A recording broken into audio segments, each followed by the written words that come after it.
Tabitha గారు మీరేమైనా సుకుమార్ గారికి 'పుష్ప 2' ఇలా తీయండి, ఈ షాట్ ఇలా బాగుంటుంది, ఈ సాంగ్ ఆ పీలింగ్ సాంగ్ ఇవన్నీ వాటికి షార్ట్స్ కంపోజిషన్స్ ఇలా ఉంటే బాగుంటుంది ఏమైనా చెప్పారా? ఊరికే అడుగుతున్నా. చెప్పలేదు ఆయనకు చెప్పే అంత లేదు కానీ బట్ అంటే ఫీలింగ్ సాంగ్ అని కాదు కానీ బట్ హస్బెండ్ వైఫ్ లవ్ మధ్య మాత్రం మొత్తం అవన్నీ కాపీ చేశాడు. కాపీ రైట్స్ ఇవ్వాలి నాకు అని చెప్పి. అవును అవును, నేను చాలా మంది ద్వారా విన్నాను అనమాట. మీ ఇద్దరి మధ్యలో ఉండేటువంటి కెమిస్ట్రీ అండ్ క్యూట్ రొమాన్స్ ఏదైతే ఉంటుందో అది చాలా వరకు మనకి 'పుష్ప 2'లో కూడా వచ్చింది అని. యా, కాపీ రైట్ మీదే తీసుకోండి. మరి అందులో కొంచెం మార్చి చేశారులే. ఏంటంటే జనరల్లీ ఏదైనా మాట్లాడాలి అనుకున్నప్పుడు నేను సుగుతో మాట్లాడడానికి వెళ్ళినప్పుడు ఆయన దగ్గరికి, సర్లే నేను సాయంత్రం వస్తాను కదా మాట్లాడతాను, నువ్వేం రావు సాయంత్రం, నువ్వు ఇప్పుడే విను అని చెప్పేది అనమాట. నేను అది అలా పెట్టుకున్నారు కానీ జనరల్లీ అలాగే ఉంటుంది కాన్వర్సేషన్ ఆయనకి నాకు మధ్య. కరెక్ట్, మా ఇద్దరి మధ్యలో కూడా అలాగే ఉంటుంది. సాయంత్రం నేను మాట్లాడతానని మా ఆయన అంటాడు, నేను సాయంత్రం ప్రీ రిలీజ్ తర్వాత ఇంటికి వెళ్తాను, అప్పటికల్లా ఆయన పడుకుంటాడు, పొద్దున్న నేను లేచేసరికల్లా ఆయన వెళ్ళిపోతాడు. అలాగే అందుకని మా సంసార జీవితం 25 సంవత్సరాల నుంచి సాఫీగా నడుస్తుంది. మాది కూడా అలాగే అనుకోండి. ఓకే, అండ్ అలాగే ఈ సినిమాలో మీరు తీసుకున్నటువంటి థీమ్ ఒకటి, ఇట్ ఈస్ వెరీ ఆర్గానిక్, మనకి మొక్కల గురించి, దానితో పాటుగానే ఒక బ్యూటిఫుల్ డ్రామాని కూడా తీసుకొని వచ్చారు. అండ్ గాంధీ గారు అనేసరికల్లా మనకి నాన్ వైలెన్స్ గురించినటువంటి ప్రిన్సిపల్స్ ఆయన బోధించినవన్నీ గుర్తొస్తాయి. ఈ సినిమాలో కూడా దాన్ని టచ్ చేశారని విన్నాను. Can you just share little more about it Padmavathi గారు? సో తాత ఈ అమ్మాయికి గాంధీ అని పేరు పెడతారు. చిన్నప్పటి నుంచి ఈ అమ్మాయికి గాంధీ కథలు చెప్పి పెరుగుతుంటారు కాబట్టి ఈ అమ్మాయి క్యారెక్టర్ కూడా అలాగే ఉంటుంది.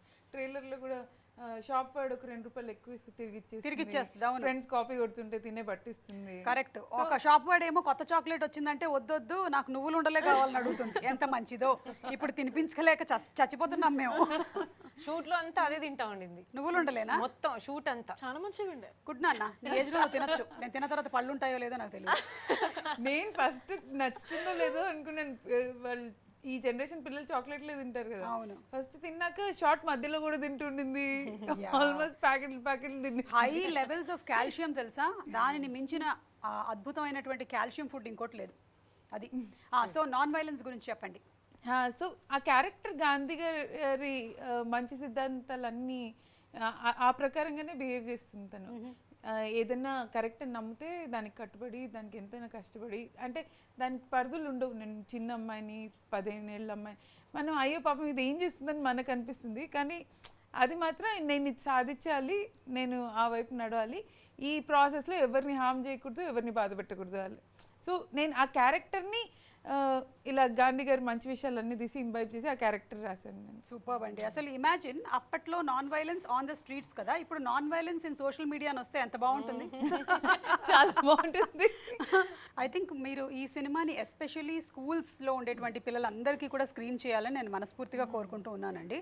ఎందుకంటే అది చాలా ఎక్కువగా ఇంపాక్ట్ చేస్తుంది వాళ్ళందరినీ, మీరు చెప్పినట్టుగానే. ఐ డోంట్ నో ఇప్పుడు స్కూల్స్లో మాకుండేది ఆ కల్చర్, మమ్మల్ని సినిమాకి తీసుకెళ్లే వాళ్ళు అనమాట, ఒక మంచి సినిమాకి. నేను చెప్పాను, చిన్నప్పుడు తీసుకెళ్లేవాళ్ళు కదా స్కూల్ నుంచి జురాసిక్ పార్క్ అని, కోటా చేతన్ అని సినిమాలకి. మాకు ఇంకా కొంచెం డాక్యుమెంటరీ సినిమాలకు తీసుకెళ్లేవాళ్ళు, మమ్మల్ని ఆ సినిమాకి తీసుకెళ్ళాలి. నేను అదే చెప్పాను పద్మకి, అంటే అంత చిన్న పిల్లలకే కదా మనం స్కూల్లో షోకేస్ చేయాలి, ఆర్ థియేటర్ కి స్కూల్ నుంచి ఇన్విటేషన్స్ పెట్టాలి, పిల్లలు చూడాలి. ఎగ్జాక్ట్లీ. అండ్ పిల్లలు ఇందులో చూడడానికి యాక్చువల్లీ అంటే ఇప్పుడు కూడా కనెక్టెడే ఉన్నారు ఫ్యామిలీకి కానీ, బట్ ముందు మనం అప్పుడు ఉన్నంత గ్రాండ్ పేరెంట్స్కి కానీ అట్లా కనెక్టెడ్ ఉండట్లేదు కదా ఊర్లోకి కానీ.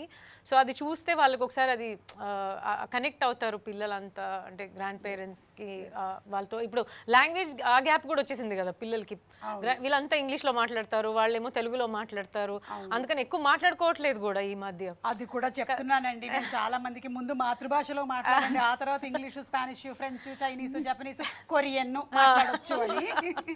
లేదంటే చాలా మంది పిల్లలు స్కూల్లో ఎక్కువగా కన్వర్స్ చేయలేకపోతున్నారు ఇంగ్లీష్ లో అని చెప్పి ఇంట్లో కూడా ఇంగ్లీషే మాట్లాడేస్తున్నారు.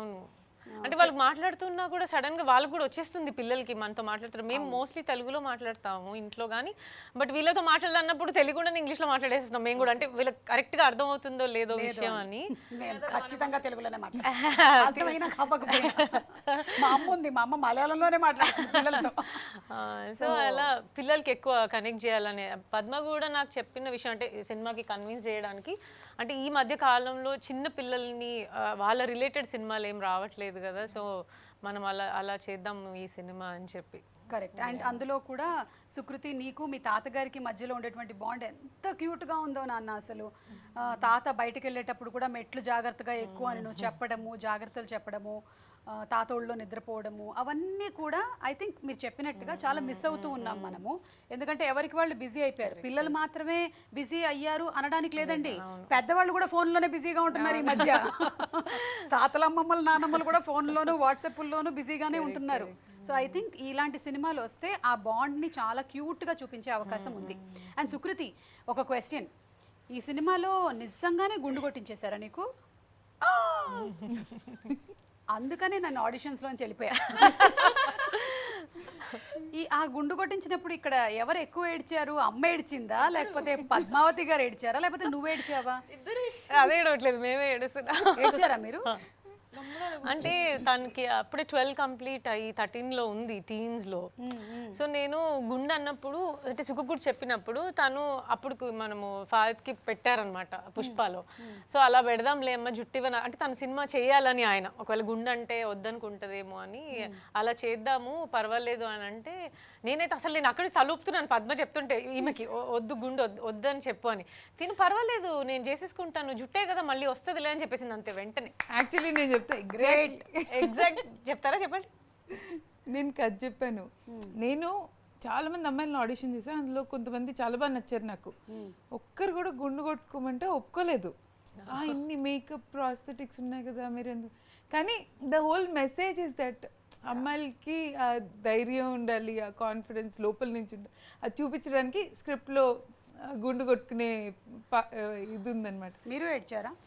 నేను అయ్యో ఒక్క పాయింట్ కూడా ఆలోచించలేదు, ఒక క్షణం కూడా ఆలోచించలేదు. గుండె కథ చెప్పాక తనే అనింది cool can I shave my head అని.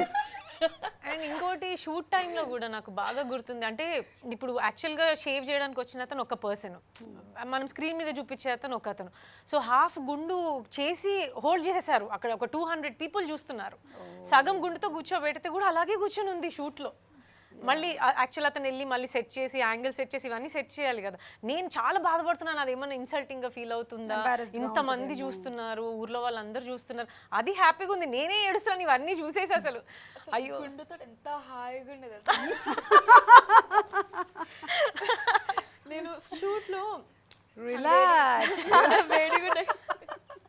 చాలా వేడిగా ఉండే కదా బయట, వెట్ వైప్స్ ఉంటాయి కదా, వెట్ వైప్స్ తల మీద పెట్టుకుంటాను, హ్యాపీగా పెట్టేసుకోవచ్చు కదా.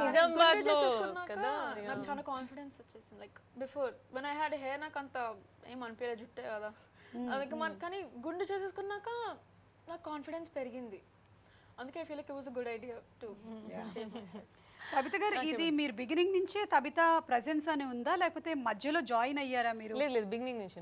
ఓకే, ఎవర్ సిన్స్ పద్మావతి గారు వచ్చి మీతో వర్క్ చేసినప్పటి నుంచి. And I heard that this is a crowd funded but presented by Tabitha గారు అని. సో ఎలా వాళ్ళందరూ ఎలా అగ్రీ అయ్యారు ఈ మూవీ మీరు చేస్తున్నారు అన్నది?